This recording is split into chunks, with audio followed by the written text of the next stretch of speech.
Hi hello నమస్తే welcome back to our channel. నేను మీ Vaishu.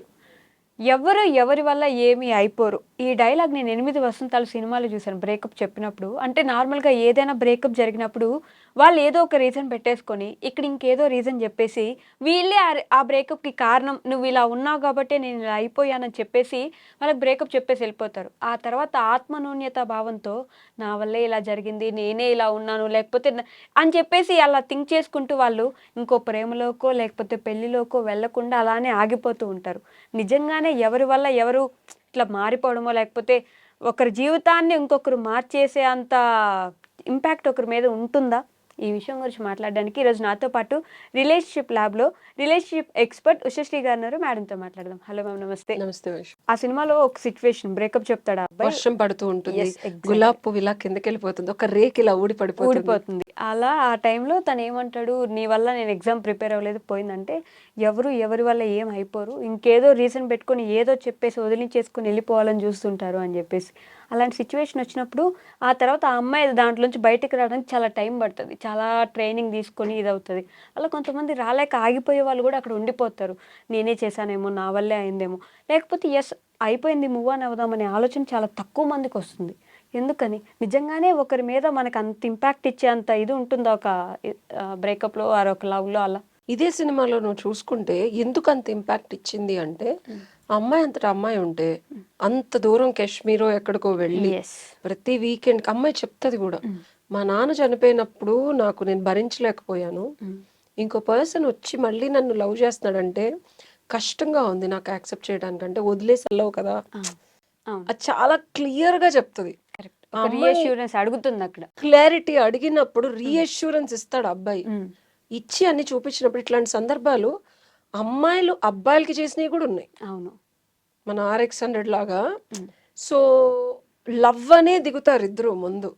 But ఇద్దరికి కావాల్సిన ఎండ్ గోల్స్ ఎప్పుడైతే వేరియేషన్ అవుతాయో, ఇప్పుడు ఆ అబ్బాయి కూడా ఈ అమ్మాయిని ఇష్టపడే ఆ ఇంకొక అమ్మాయిని పక్కన పెట్టే ముందుకు దిగుతాడు. కరెక్ట్. చెప్పాలంటే ఇక్కడ మనం అబ్బాయిని తప్పు పట్టాల్సిన సందర్భం ఎండ్‌లో వస్తది కానీ, స్టార్టింగ్‌లో జెన్యూన్‌గా ఇష్టపడతాడు. నిజంగానే. జెన్యూన్‌గా they spend quality time. Yes. అరే! నా తప్పు లేకుండా నేను ఇంత క్లారిటీ అడిగినప్పుడు, అబ్బాయి ఇచ్చినప్పుడు డెఫినిట్‌గా జీవితాంతం చెయ్యి వదలడు హ్మ్. అనే నమ్మకంతో అమ్మాయి మనస్ఫూర్తిగా తనని ఇచ్చుకొని, ఇష్టం లేకపోయినా ముక్కు పుడక కుట్టించుకొని, ఆ నొప్పి కూడా ఇంకా తగ్గకుండా అమ్మాయి పడుకొని ఉంటది ఆ కాల్ వచ్చినప్పుడు. హ్మ్. It was a sudden shock for her. అలాగా వర్షంలో తడుచుకుంటూ వాళ్ళ నాన్న అంటాడు, ఆడపిల్ల వర్షంలో నించుందిరా నీకోసం వచ్చింది, యెస్. వెళ్ళి మాట్లాడంటే ఆగే ఆ! ఆ మగతనం కూడా లేని మగాడా వాడు అనిపిస్తుంది. యెస్. అదే సిట్యుయేషను ఆ సినిమాలో ఎండింగ్‌లో ఈ అమ్మాయి లైఫ్‌లో ఇంకొక అబ్బాయి వచ్చినప్పుడు, ఆ అబ్బాయి గూడా ఈమెను పెళ్లి చేసుకుందామని ఇట్లా ఉన్నానని ఆ అబ్బాయి ఉంటాడు. కానీ అక్కడ ఆ అమ్మాయి బ్లేమ్ అవ్వదు. ఈ సిట్యుయేషన్‌లో అబ్బాయి బ్లేమ్ అయినట్టు, అక్కడ ఆ సిట్యుయేషన్‌లో అమ్మాయి బ్లేమ్ అవ్వదు. ఎందుకు రీజన్? ఆ అమ్మాయికి అనుకుంది గానీ ఆయనకు హోప్స్ ఇచ్చేసి, లేకపోతే నేను పెళ్లి చేసుకుంటానని చెప్పి వదిలేయలేదు. కుదిరితే చేసుకుందాం అనుకుంది. కుదరలేదు, కామ్ అయిపోయింది. అంతేగాని అక్కడ ఆ అబ్బాయిని ముందు చీట్ చేయలేదు, యెస్. ఎక్స్పెక్టేషన్స్ క్రియేట్ చేయలేదు, అబద్ధాలు చెప్పలేదు. ప్రతి మనిషి ఐ లవ్ యూ అని చెప్పి నీతో పెళ్లి చేసుకుంటానే కాదు, యాక్షన్స్ మాటల్ని బట్టి కూడా ఒక మనిషి మీద మనకి ఇష్టం తెలుస్తుంది, మాటలే యెస్. చెప్పక్కర్లేదు. హ్మ్. సో అక్కడెక్కడ హోప్ ఇస్తున్నట్టు కానీ అంత ముందుకు వెళ్ళిపోలేదు అమ్మాయి. ఎక్కడ మనం చూస్తే అమ్మాయి హ్మ్. పరిపక్వత చెందిన ఒక మహిళలాగా, అందులో ఒక చిన్న వర్డ్ కూడా ఉంటది, నిన్ను నువ్వు తెలుసుకో, యెస్. శక్తి నీలో నెట్స్ జర్నీ టు వితన్ అని చెప్పి చెప్తుంది. అవును. సో ఇది పక్కన పెడితే, బ్రేకప్ అవ్వడానికి మనకి చూపించే కారణాలు మన పార్ట్నర్ ఏవైతే ఉంటాయో, హ్మ్. ఇప్పుడు మనం చూస్తున్న సొసైటీలో అమ్మ ఎంతసేపు పురుషాధిక్య ప్రపంచంలోనే ఉన్నాం. హ్మ్. ఇప్పుడు అమ్మాయి ఎళ్లి నాకిలా ఉండాలి, నాకిలా నచ్చితే నేను నీతో ఉంటాను అని స్టార్టింగ్‌లో చెప్తది. హ్మ్. అమ్మాయికి నచ్చినట్టు మగాడుంటాడు. ఒక్కసారి అమ్మాయికి అవసరాలు. కావాల్సిన స్టేజ్‌కొచ్చేసిన తర్వాత కంప్లీట్ షిఫ్ట్ ఉంటది మగాడు. హ్మ్. నేనేం చెప్తాను తెలుసా ఆడోళ్ళకి? Your free trial and free version is over. Free F trial. Yes. మనం ఒక ట్రయల్ వెర్షన్‌కెళ్ళినప్పుడు హ్మ్. అది ఓవర్ అయిపోయినప్పుడు డబ్బులిచ్చి కొనుక్కోమని ఎలా అయితే యాప్ చెప్తదో, ఈ చెత్త డాష్ వెధవలు నువ్వు అటెన్షన్ ఇచ్చి, నీ శరీరం ఇచ్చి, నీ డబ్బులు నువ్వు ఇంక నెక్స్ట్ ఇవ్వాలా. హ్మ్. అంటే స్టార్టింగ్ లో నిన్ను ప్యాంపర్ చేస్తారు, అన్ని చేస్తారు. ద మొమెంట్ నువ్వు అటాచ్ అయిపోయావు అనుకో, యాప్ కి నువ్వు అటాచ్ అయిపోతే ఏమంటది, ఫ్రీ ట్రయల్ అయిపోయిందండి, పైసలు ఇచ్చి వాడుకోండి అంటది. ఆబ్వియస్లీ. అర్థమైందా? సో ఎప్పుడైతే మీరు డబ్బులు ఇచ్చి, లేకపోతే ఇంకోటి ఇచ్చి, మీ శరీరం ఇచ్చి, మీ మనసు ఇచ్చి, మీరు ఆ ఆ సాఫ్ట్వేర్ ని, ఆ వర్షన్ ని వాడుతున్నారంటే, పిచ్చమొహాలారా, that version is just to entertain you. Free trial వాడుకొని బయటకు వచ్చేయండి అంటారు నేను, ఇంకా పచ్చిగా చెప్పాలంటే. అర్థమైందా? ఎప్పుడైతే నేను డబ్బులు ఏ యాప్లకి పే చేయనమ్మా, ఈ పబ్జీలు గిబ్జీలు, నేను ఇప్పటి వరకు పబ్జీ నా జీవితంలో ఆడలా. డబ్బులు ఇచ్చి ఆడేది ఏదైనా వ్యసనమే, గుర్తుపెట్టుకో. There is no connection, there is no pure continuous consistency in that relationship. నువ్వు డబ్బులు ఇచ్చినంత సేపు అది నీకు ఎంటర్టైన్మెంట్ ఇస్తుంది. నువ్వు ఇది ఇవ్వటం ఆగిపోయింది అనుకో, ఇవ్వదు. సో అమ్మాయిలైనా అబ్బాయిలైనా ఎప్పుడైనా మనల్ని బ్లేమ్ చేస్తున్నారంటే, మనం ఎలా ఉన్నామో వాళ్ళు లవ్ చేయాలి. లవ్ అంటే డెఫినేషన్ చెప్తున్నా, సీక్రెట్. ఎలా లేమో కూడా లవ్ చేయాలి, అది లవ్ అంటే. నువ్వు ఇలా లేవని నిన్ను వదిలేస్తున్నాడంటే అసలు అది లవ్వే కాదు. ఆబ్వియస్లీ. బట్ అబ్బాయిలు కూడా ఈ మధ్య నిజంగా ప్రేమించే వాళ్ళు, ఆ అమ్మాయి కోసం ఉండేవాళ్ళు చాలా మంది ఉన్నారు.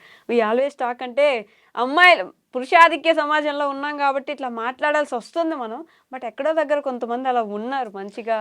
కొన్ని వర్షన్స్ మనం కొన్ని వర్గాల సమాజాల ప్రజల గురించి కంటిన్యూస్ గా ఫోకస్డ్ గానే మాట్లాడుతున్నాం మనం. ఎప్పుడు జనరలైజ్ తీసుకోకండి. నేను ఏది మాట్లాడా పిచ్చి కామెంట్లు ఊరికే మీ బుద్ధికి, మీ జ్ఞానానికి, మీ తెలివికి తగ్గట్టు కసరత్తు పెట్టి పదును చేసుకుంటారా బాబు అని చెప్పి కాంటెంట్ చెప్తున్నాం మనం. సో వాళ్ళ బుద్ధి వైపరీత్యానికి మనం ఏం చేయలేం. కానీ నేను చెప్పే ఇప్పుడు మనం మాట్లాడుకోపోయే వర్గం ఎవరంటే,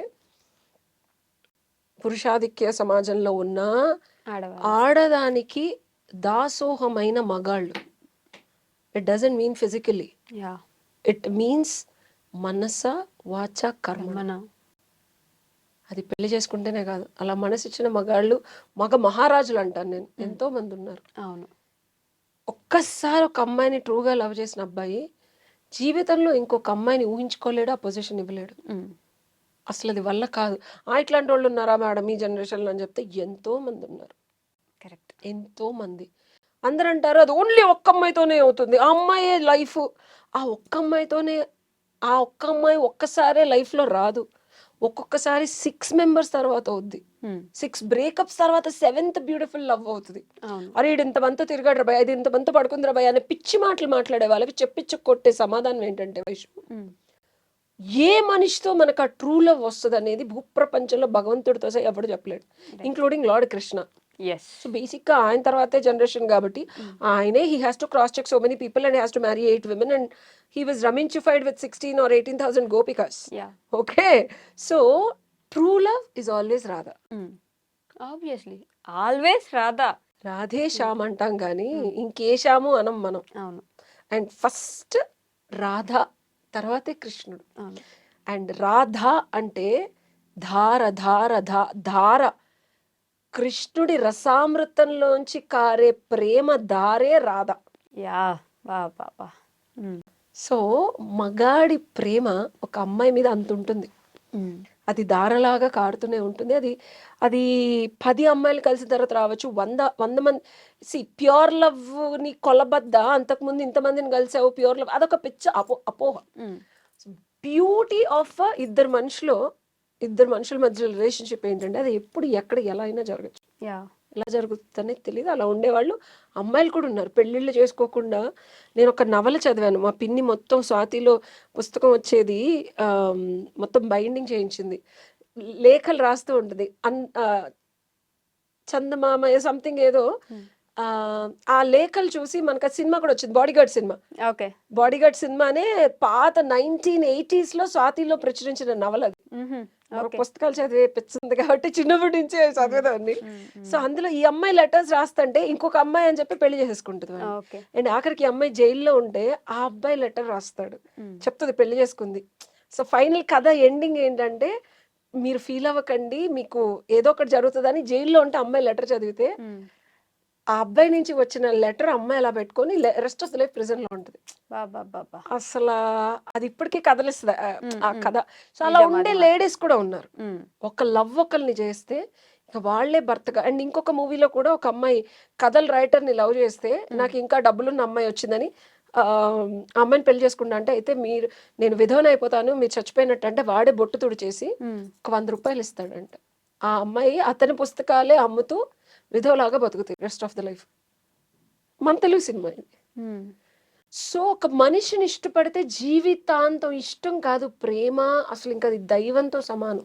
మన టాపిక్ ఏంటంటే ఎవరి వల్ల ఏం అయిపోరు, కానీ బ్రేకప్ అయ్యేటప్పుడు ఇలా రీజన్షిప్ వెళ్ళిపోతే ఈ మనిషి అలానే ఉండిపోతూ ఉంటారు కదా, వాళ్ళ అలానే పరిస్థితి. ఉండిపోతున్నారు. అండ్ అలాగ లవ్ కోసం ఉండిపోయే వాళ్ళు ఉంటే, సీత వెళ్ళిపోతే రాధ వచ్చింది అని డాన్స్ చేసి మూవ్ ఆన్ అయిపోయే వాళ్ళు కూడా ఉన్నారు. సో ఉండిపోవాలా మూవ్ ఆన్ అయిపోవాలా నువ్వు అడిగితే కనుక my suggestion, end of the day ఒక మనిషికి శాంతిని తృప్తిని ఏదిస్తే అది చేయాలి. ఓకే. నేను కానీ నువ్వు కానీ అది చెప్పలేం. It's an individual and independent choice. Okay. నీకు లైఫ్లో తృప్తి, సుఖాన్ని కాదు, సుఖం కోసం నువ్వు 100 మంది దగ్గరికి వెళ్ళి, నేను అది ఎప్పుడు క్వశ్చన్ చేయను. శాంతిని తృప్తిని, మానసిక శాంతిని ప్రశాంతతని తృప్తిని నీకు ఏదిస్తే అది చెయ్యి. మళ్ళీ ప్రేమించి పెళ్లి చేసుకుంటావా, ఇలానే ఉండిపోయి జీవితాంతం అదే మనిషి కోసం మనసులో పెట్టుకొని ఆరాధిస్తావు, is your choice. Okay. Buts an independent choice. For that we need to dig. Suffer అవ్వద్దు. చాలా మంది సఫర్ అయ్యి జీవితాలు నాశనం చేసుకుంటున్నారు. అట్లాంటి వాళ్ళు నాకు కాల్ చేయండి, నేను తృప్తిగా ప్రశాంతంగా ఎట్లా బతకాలి, how to dismantle that pain చాలా బిగ్గెస్ట్ ఫ్యాక్టర్. మనం తప్పు చేసామా, మనం తేడాగా ఉండటం వల్లే వదిలేసారా అని ఆత్మన్యూన్యత గురైపోయి వీళ్ళు సఫర్ అయిపోయి ఎటు కాకుండా పోయి కెరియర్లు వదిలేసుకొని they get into a depression mode. అట్లా అయితే చేయకండి. అట్లా చేసే వాళ్ళు నాకు కాల్ చేయండి. అలా చేయకుండా ఉండడానికి ప్రయత్నించండి. నాకు కాల్ చేయకపోయినా, ఇర్రెస్పెక్టివ్ ఆఫ్ వాట్, మళ్ళీ చెప్తున్నా, you need to be pleasant, happy, whether somebody is there or not.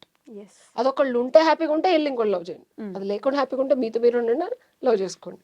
మీరు నిజంగా అలాంటి పెయిన్ ఏమైనా భరిస్తుంటే, బ్రేకప్ అయిపోయిన అక్కడే ఆగిపోయి ఉంటే, ఆ పెయిన్లోంచి బయటకు ఎలా రావాలి అనే విషయం మీకు తెలియాలంటే మన రిలేషన్షిప్ ఎక్స్పర్ట్ ఉషశ్రీ గారికి ఫోన్ చేసేయండి. స్క్రోల్ అవుతున్న నెంబర్కి కాల్ చేసి మేడం అపాయింట్మెంట్ తీసుకోండి. Okay ma'am, thank you. Thank you. And for more videos, Please subscribe to iDream. Please subscribe to iDream. Please subscribe iDream. And please subscribe to iDream. For more videos, subscribe to iDream. please like, share and subscribe to the channel. Congratulations, iDream. Subscribe to iDream. Subscribe to iDream. So subscribe to iDream Media. iDream ki iDream team andarki huge congratulations. Please subscribe iDream Media. Please subscribe to iDream. Subscribe iDream. Please subscribe to iDream. iDream అంటే నా కళల channel subscribe చేసుకున్న నోరు తిరుగుతలేదు, మీరైతే గంట గుర్తు కొట్టండి. For more such videos, please subscribe to iDream. Subscribe to iDream. Please subscribe to iDream. Please subscribe iDream Media. Please do subscribe to iDream. Please subscribe to iDream Media. For best entertainment and information, please subscribe iDream. And don't forget to subscribe to iDream.